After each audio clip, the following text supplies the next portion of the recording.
Livro de Reis, capítulo 19, versos 1 a 18. Que o seu coração possa realmente desejar que o noivo more na sua casa e que ele venha para nos buscar, para aquele momento tão especial onde vamos estar com ele para sempre, né?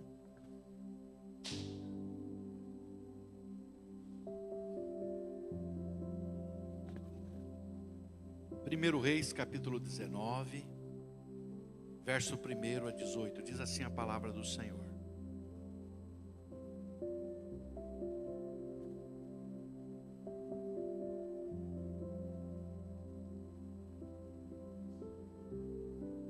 Acabe fez saber a Jezabel tudo quanto Elias havia feito e como matara todos os profetas à espada.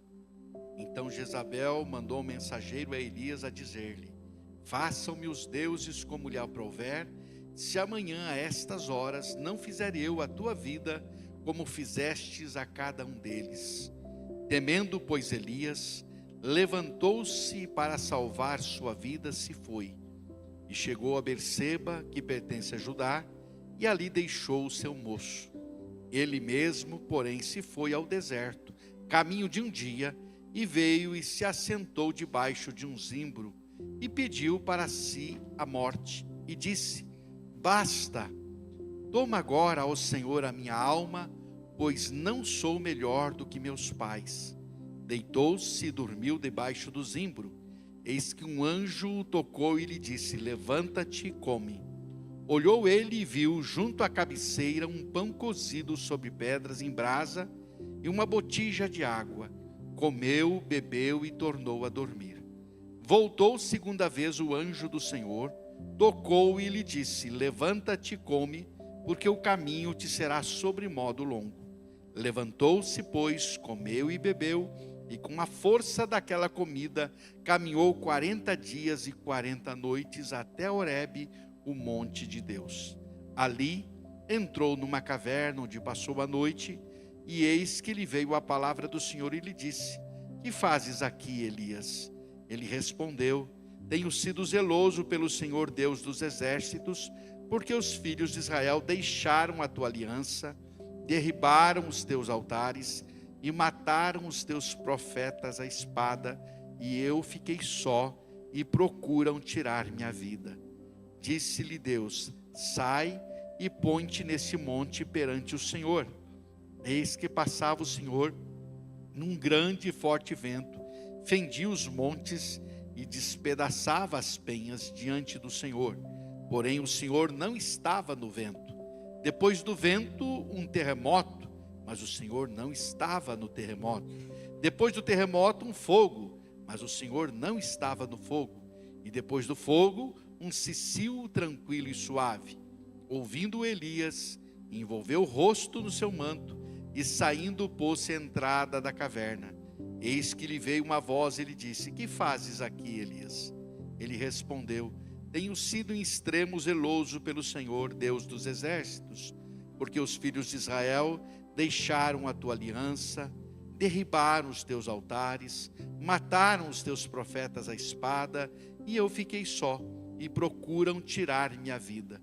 Disse-lhe o Senhor: vai, volta ao teu caminho para o deserto de Damasco, e chegando lá, unge Azael rei sobre a Síria, a Jeú filho de Ninsi ungirás rei sobre Israel, e também Eliseu filho de Safate de Abel-Meolá ungirás profeta em teu lugar. Quem escapar a espada de Azael, Jeú matará. Quem escapar a espada de Jeú, Eliseu matará.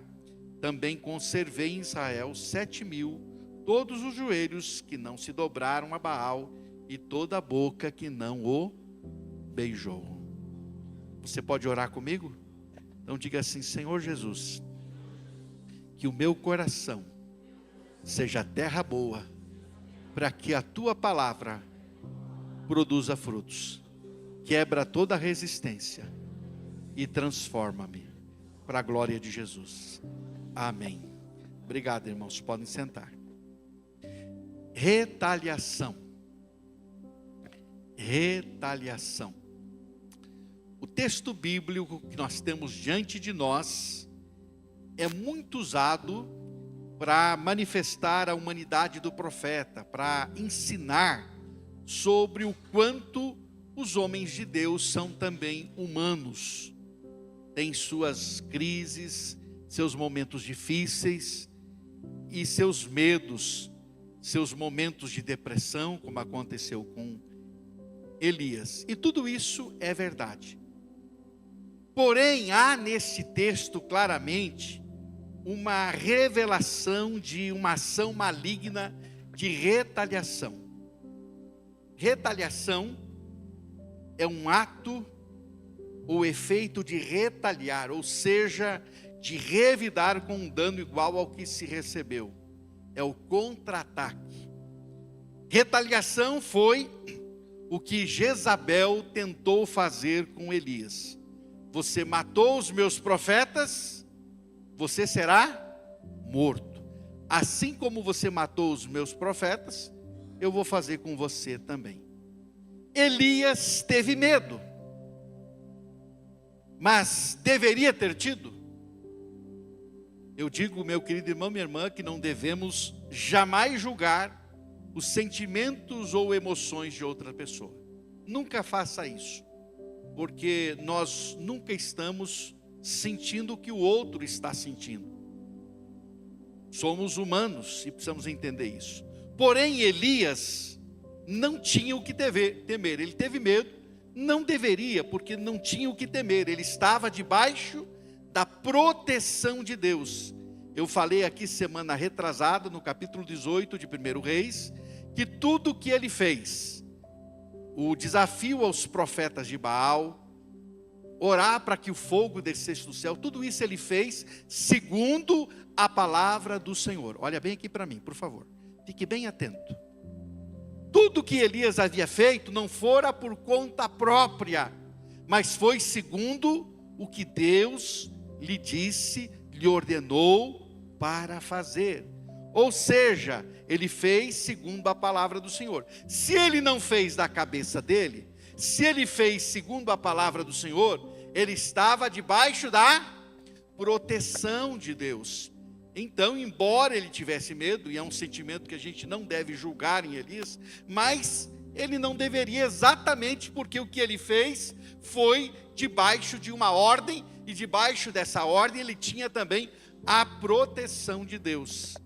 O que o salmista diz no Salmo 91, versos 1 a 7, um salmo tão querido, tão amado e tão conhecido de todos. O que o Senhor diz?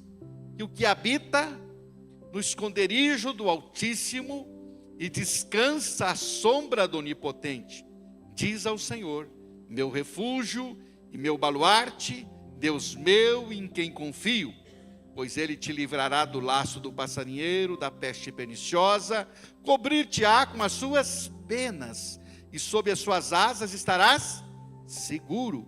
A sua verdade é pavês e escudo. Não te assustarás do terror noturno, nem da seta que voa de dia, nem da peste que propaga nas trevas, nem da mortandade que assola ao meio-dia.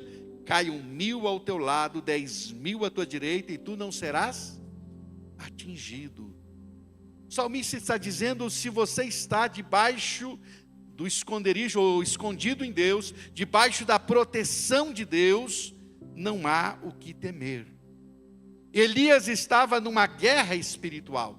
Não era apenas uma guerra física, onde eliminou os profetas de Baal, mas uma guerra espiritual, pelas mentes e pelo coração do povo de Israel.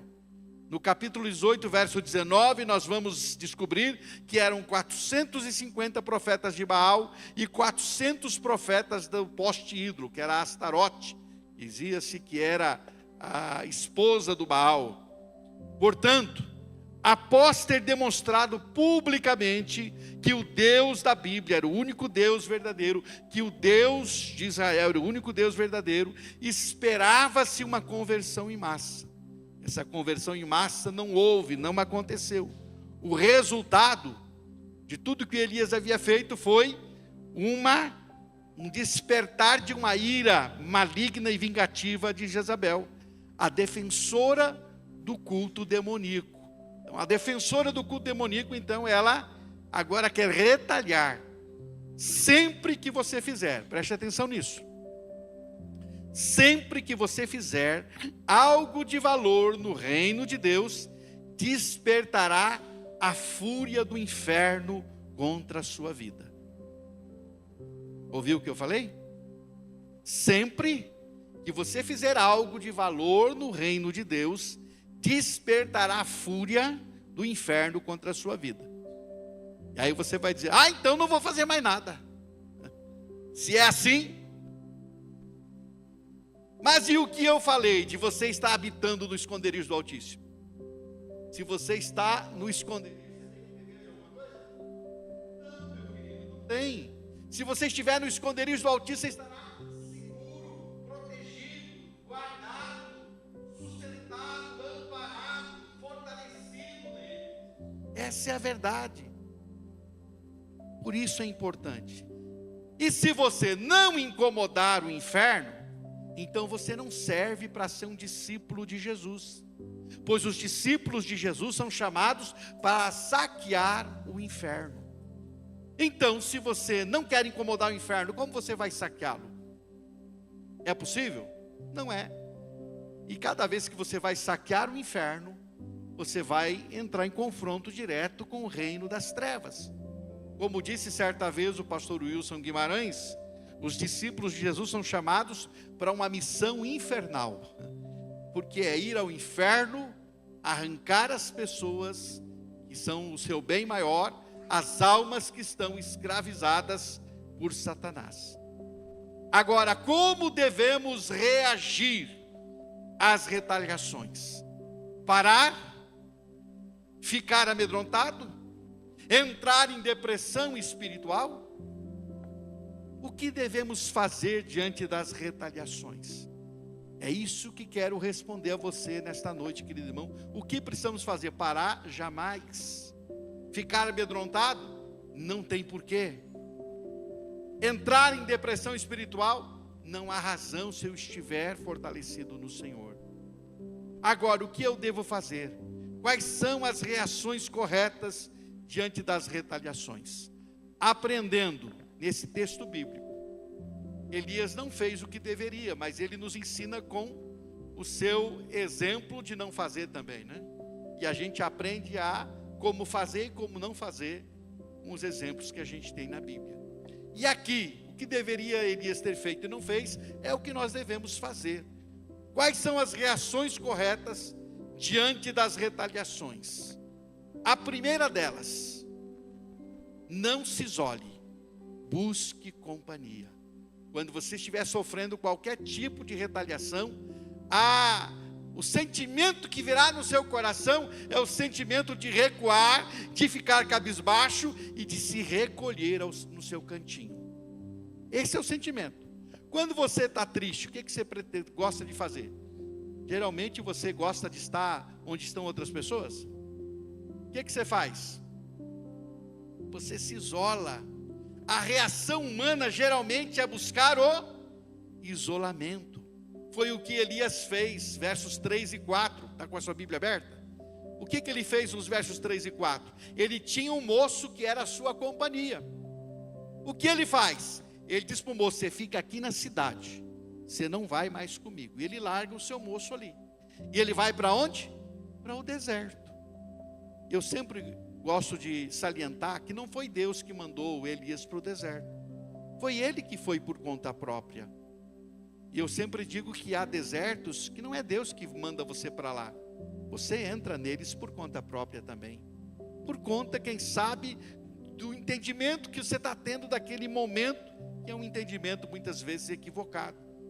Então Elias deixou o seu moço na cidade e foi para o deserto sozinho. Mas a ação de Deus, agora nos versos 15 e 16, foi dar uma nova companhia para o Elias. Ei, você deixou o moço, eu vou te dar um outro moço para andar com você.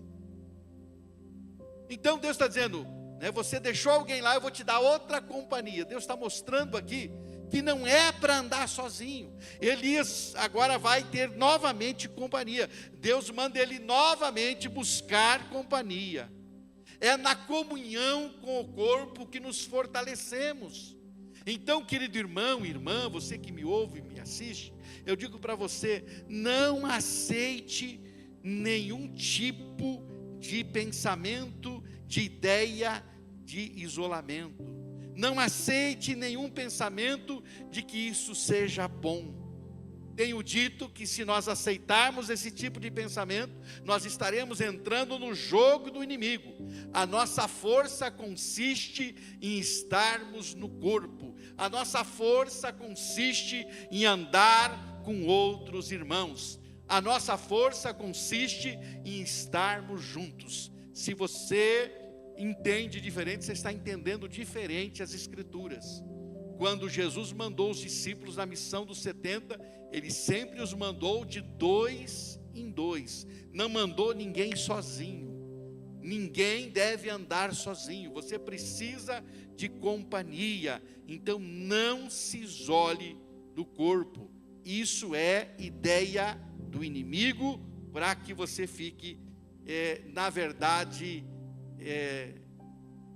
até mesmo descoberto, sem proteção e mais frágil do que deveria. Então você já percebeu que o inimigo, ele trabalha para afastar as pessoas do corpo de Cristo? Por que ele faz isso? Por que ele faz isso, irmãos? Porque as portas do inferno não prevalecem contra quem? Contra quem? Contra a igreja. Não é contra o indivíduo, e sim contra o corpo. As portas do inferno não prevalecem contra a igreja, não é contra um indivíduo, é contra o corpo. O que tem poder contra as portas do inferno é o corpo de Cristo, é a igreja. Eu vou edificar a minha igreja e as portas do inferno não vão prevalecer contra ela, disse Jesus. Então é o corpo, por isso que o inimigo quer tirar você do corpo, para que você fique fragilizado, para que você fique, na verdade, numa condição de desvantagem diante dele. Por isso é importante entender essa verdade. Se existe uma pessoa que percebeu esse estratagema de Satanás, essa pessoa foi Neemias. Lá na reconstrução dos muros de Jerusalém, Neemias percebeu que os seus companheiros estavam muito longe uns dos outros, muito afastados. E ele diz: nós somos presa fácil para o inimigo. Então ele chama os seus companheiros e diz: nós precisamos estar mais perto uns dos outros. Não podemos estar tão distante uns dos outros, porque ele percebeu que isso estava dando margem para o inimigo estar retalhando aquela reconstrução. Ele diz: para defendermos melhor é preciso que estejamos a uma distância menor um do outro. Então, meu querido irmão, minha irmã, diante das retaliações, não se entristeça, não se isole, busque a comunhão, o aconchego e a força que há no corpo de Cristo. Qualquer ideia contrária a isso não é de Deus. Qualquer ideia contrária a isso é do inimigo, para isolar você, para assim você estar enfraquecido. Então, meu querido irmão, a primeira reação correta diante das retaliações: não se isole, busque companhia. Diga isso para o seu irmão.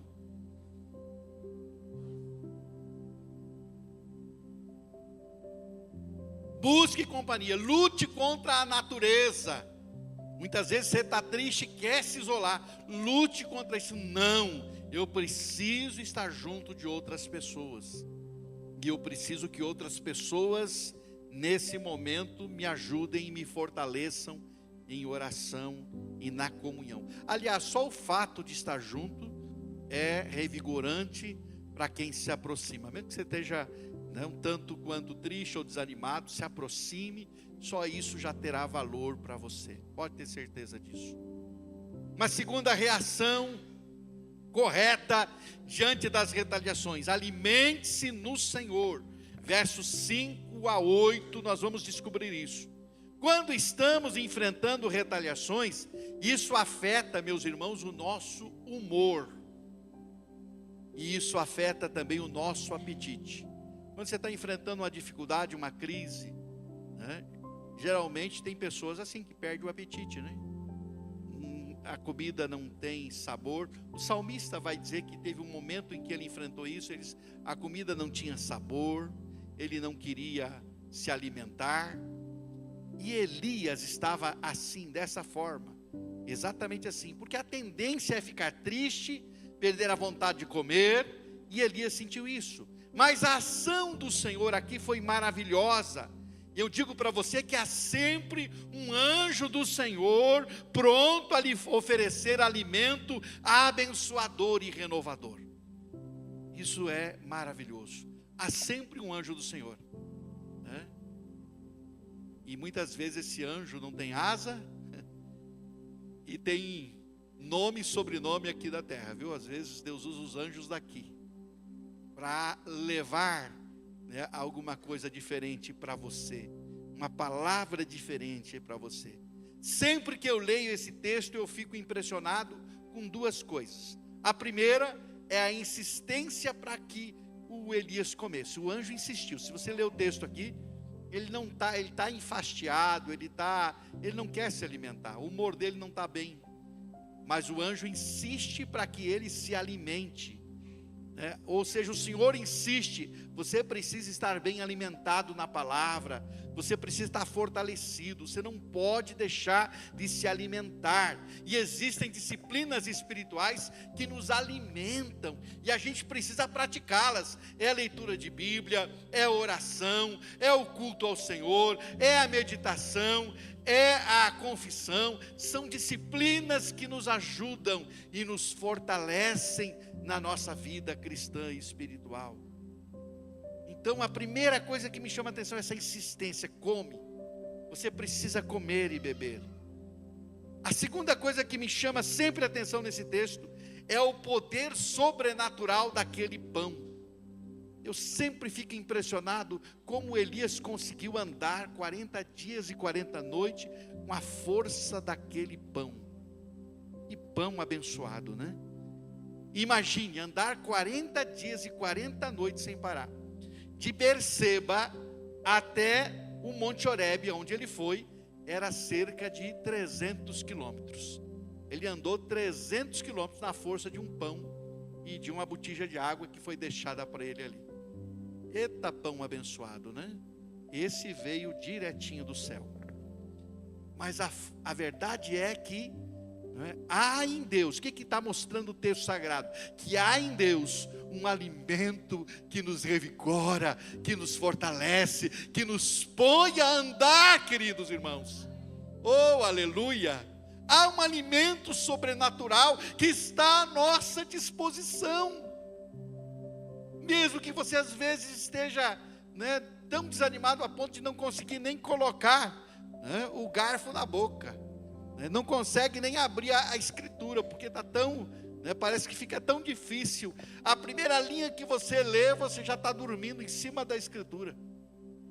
Você precisa insistir. Não, eu preciso. Note que o Elias, o que ele está enfrentando aqui, né, é esse desânimo tão grande que ele só quer dormir. Ele não consegue ficar de olho aberto aqui, ele quer dormir. E assim é, meu querido irmão, espiritualmente também. Por isso, meu querido, diante das retaliações, não deixe de se alimentar fisicamente, que é importante, é muito importante, mas também se alimente espiritualmente. Não deixe de ler a sua Bíblia, não deixe de devorar diariamente uma boa porção do livro sagrado.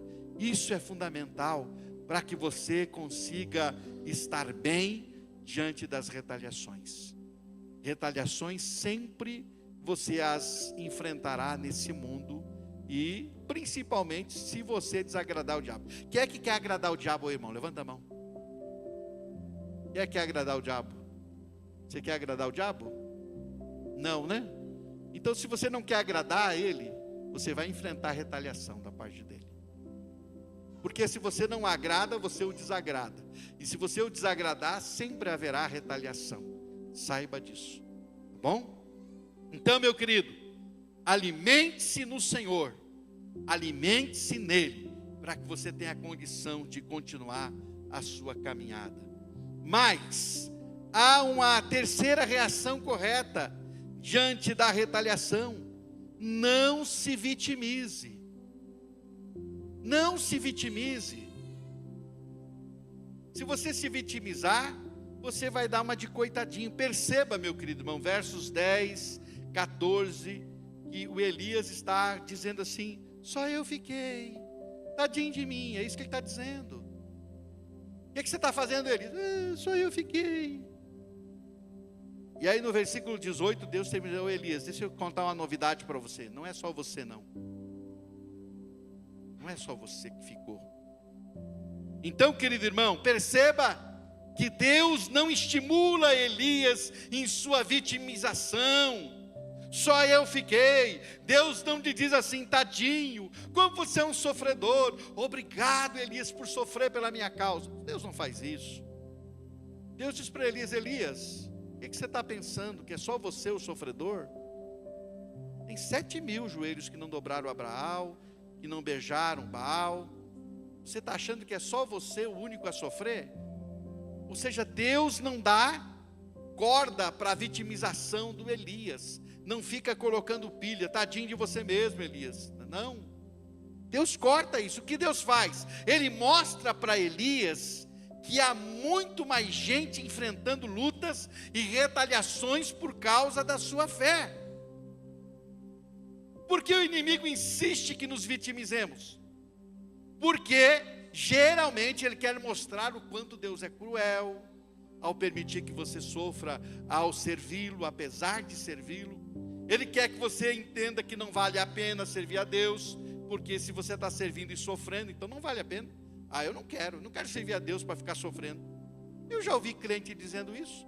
Se é para ficar sofrendo, não quer servir a Deus, então não vai servir a Deus, porque a vida cristã, ela exige sofrimento. Essa é a verdade. Do que adianta agradar a Deus se Ele deixa você sofrer? O inimigo usa esse argumento. Por que você está servindo a Deus se Ele deixa você sofrer? Ele quer que você fique sentindo dó de você mesmo, lambendo as suas feridinhas, dizendo: ai, tadinho de mim. Deus não se importa comigo, Deus não está nem aí para mim. É isso que Ele sempre quer que você faça. Veja o que o apóstolo Pedro fala aos seus leitores que estavam passando por grandes sofrimentos. Ele vai dizer o quê? Fiquem firmes, confiem no Senhor e lembrem-se o quê? Que outros cristãos ao redor do mundo estão passando pelos mesmos sofrimentos. Então não é só você. E a Bíblia está dizendo, Pedro está dizendo, não é só você. Sabe por que Paulo e Silas foram parar lá na prisão em Filipos? No texto que nós lemos na abertura do culto aqui. Por que eles foram parar na prisão? Por quê? Por quê, irmãos? Eles mexeram com quem? Com o demônio. O que aconteceu? Uma retaliação. Uma retaliação. Eu sempre olho esse texto de Atos 16 e 26 e penso assim, que o Paulo poderia pensar assim: poxa, eu vou deixar todo mundo ficar endemoniado, porque não vale a pena, né? Se é para ir para a cadeia por causa de expulsar um demônio, então acho que é melhor deixar, né, o diabo tomar conta das pessoas. Não foi isso que ele pensou. Ele não está lá com sentimento de autocomiseração dele mesmo, nem o Silas. O que eles estão fazendo lá na prisão, irmãos? O que eles estão fazendo, irmãos? Louvando, orando, cantando. São loucos? Não. É gente que entendeu o que é a vida cristã, o que é ser discípulo de Jesus. Eles não são loucos, não. Mas eles estão lá por retaliação. Eles não fizeram nada de errado para estar preso. O que eles fizeram foi ter expulsado um demônio. E aí os camaradas que usavam aquela moça diz o seguinte: ó, a nossa esperança de lucro se foi, agora ele vai pagar, porque ele tirou o nosso ganha-pão. E faz com que o Paulo e o Silas vão para a prisão. Irmãos, nesse mundo contaminado pelo pecado, os santos sempre sofrerão. Então, se você está servindo a Jesus, achando que não deveria ser retalhado pelo inferno, você está equivocado quanto ao que seja a vida cristã. Está equivocado quanto a isso. Então, diante das retaliações, não se vitimize. Pelo contrário, alegre-se no Senhor, não nas circunstâncias. Se você estiver sendo retalhado, significa que você está incomodando o inferno. Então, meu irmão, é um bom sinal. Continue incomodando o inferno, mesmo que isso renda retaliação para a sua vida. Mas não fique se vitimizando: coitadinho de mim, eu não deveria, eu estou servindo a Deus, estou fazendo tudo certinho, não deveria estar passando por isso. Não se vitimize. Diante das retaliações, alegre-se no Senhor e continue incomodando o inferno. Amém? Quarta reação correta diante das retaliações: continue fazendo a obra de Deus. Verso 9 e versos 15 a 17. Um dos sentimentos que vem quando estamos sendo retalhados é: basta, chega. Foi o que Elias fez. Chega, não vou fazer mais, pronto, acabou. Eu estou dando o melhor e estou sofrendo ataques por isso. Aí não dá. Mas é exatamente isso que o inferno deseja, que deixamos de fazer a obra de Deus. Que você pare aquilo que você está fazendo. Voltando a citar Neemias, quando ele foi convidado a se defender diante dos seus inimigos, eles dizem aqui: ei, desce aí, vem cá conversar. Venha conversar. Aí você pode se defender das suas acusações que estão fazendo contra a sua pessoa. Vem cá. E o que o Elias responde? O Neemias responde? Não posso parar, estou envolvido numa grande obra. Eu vou jogar conversa fora com vocês, não. Eu estou aqui numa grande obra, não vou parar. Estou fazendo a obra de Deus. Não pare, meu irmão. Aconteça o que acontecer, não pare. Continue incomodando com o seu bom testemunho. Continue incomodando, ganhando almas para Cristo. A retaliação é na vida financeira? Continue sendo fiel, contribuindo. O inimigo toca nessa área para que a primeira coisa que você faça é deixar de dizimar. Mas diga: não, em nome de Jesus eu vou continuar fazendo. Por mais que eu sofra retaliação, vou continuar sendo fiel ao Senhor. Quinta-feira agora, o irmão Cristóvão testemunhou que ele fez um propósito de dar uma oferta missionária maior, ou não menos do que ele contribuiu ano passado, e que por conta disso enfrentou uma série de retaliações, Só prejuízo com batida de carro foi mais de 10 mil reais, Então, meu querido irmão, irmã, agora eu não vou fazer, vou parar. Não, continue fazendo. Foi o que o Paulo fez. Paulo podia dizer assim: eu não vou mais pregar o evangelho, mas de repente as portas da prisão se abrem, e lá está o carcereiro, e naquela noite ele ganha aquele carcereiro para Jesus. Deus usa as coisas ruins para transformar em oportunidades boas para nós, irmãos. Saiba disso. Aquilo que é ruim vai ser transformado em oportunidades boas, para que você cresça e ainda anuncie mais a respeito de Cristo. Isso é importante. Diante das retaliações, não pare. Deus chama o Elias e diz: Elias, eu não quero que você pare. Você disse que ia parar, que chega. Não, não chega não. Ainda há serviço para você. Vai trabalhar, vai fazer a minha obra. Não pare, meu querido. Continue fazendo discípulos, continue pregando, continue contribuindo, continue infernizando o inferno. Continue fazendo isso. Isso é muito importante. Queridos, quero concluir dizendo o seguinte para você: Elias não morreu pelas mãos de Jezabel. Diga para o irmão que está do seu lado: Elias não morreu pelas mãos de Jezabel. Olha aqui para mim. Na verdade ele nem morreu. Tornou-se uma figura do arrebatamento da igreja. Para quem queria morrer, continua bem vivinho até hoje. Eu creio que ele virá e será uma das duas testemunhas lá do Apocalipse. Então ele vai ser morto. Mas isso já é uma outra história para uma outra hora, né? Mas ele continua vivinho da Silva, esperando, né, um momento em que ele vai ainda cumprir alguma coisa que Deus tem para ele, para o tempo do fim. Estou sofrendo retaliações, o que eu devo fazer? Não se isole, busque a comunhão, não ande sozinho. Estou sofrendo retaliações, o que devo fazer? Alimente-se no Senhor, mesmo sem apetite espiritual. Coma da palavra e alimente-se fisicamente também, cuide da sua saúde. Estou sofrendo retaliação, o que eu devo fazer? Não se vitimize. Há muito mais gente sofrendo do que você imagina. Continue firme no Senhor. Estou sofrendo retaliação, o que devo fazer? Parar? Não. Continue fazendo a obra de Deus. Não pare de jeito nenhum. Não pare de jeito nenhum. Continue. Você só vai receber o resultado, né? Aquilo que é o melhor de Deus, se você continuar firme, apesar das retaliações. Se você foi tocado por essa mensagem, não deixe de curtir esse vídeo. Inscreva-se no nosso canal no YouTube e assim você pode ter acesso a mais mensagens como essa para edificar a sua vida. E se você deseja fazer parte da nossa igreja e ter mais acesso às nossas informações e novidades, é só você baixar o nosso aplicativo no seu celular.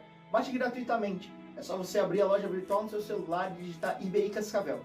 Ali você baixa o nosso aplicativo e tem mais acesso às nossas novidades e faz parte dessa família também. Deus te abençoe e um grande abraço.